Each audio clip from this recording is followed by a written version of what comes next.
بسم اللہ الرحمن الرحیم۔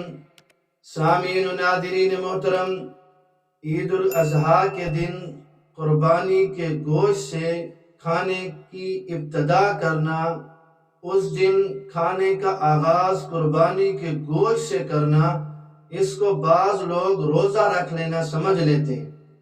اسی بات کی وضاحت آپ کی خدمت میں پیش کرنے لگا ہوں کہ عید الاضحیٰ یعنی قربانی والے دن روزہ رکھنا یہ جائز نہیں ہے۔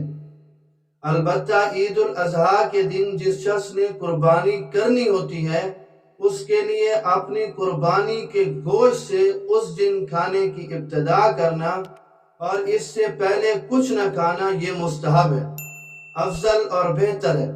یہی حدیث پاک میں رسول اللہ صلی اللہ علیہ وسلم سے ثابت ہے۔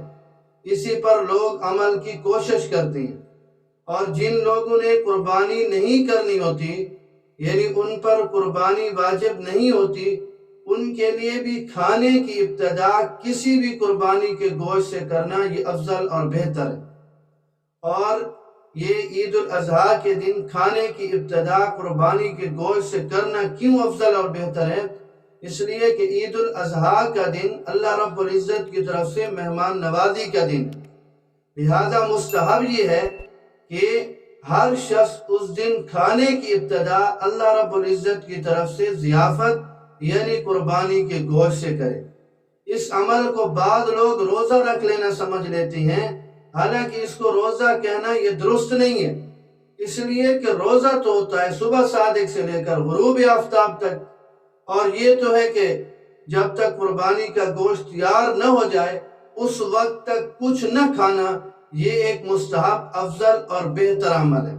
اور اس کو یاد رکھیے، ضروری سمجھنا بھی ٹھیک نہیں ہے کہ لازمی طور پر قربانی کے گوشت سے اس دن کھانے کی ابتدا کرنا۔ السنن الکبریٰ للبیہقی میں حضرت بریدہ رضی اللہ تعالیٰ عنہ سے جناب رسول اللہ صلی اللہ علیہ وسلم کا یہ عمل منقول ہے۔ وہ فرماتے ہیں کہ رسول اللہ صلی اللہ علیہ وسلم قربانی کے جانور کی کلیجی سے اس دن کھانے کا آغاز فرماتے تھے۔ اب اگر کوئی اتباع کی نیت سے اس پر عمل کرے تو ثواب کی امید ہے، تاہم یہ بات ضروری اور لازمی نہیں ہے کہ کلیجی کھانے سے ہی ابتدا کرے۔ قربانی کا کوئی بھی گوشت کھا لیا جائے تو اس مستحب پر، افضل اور بہتر ہونے پر عمل ہو جائے گا۔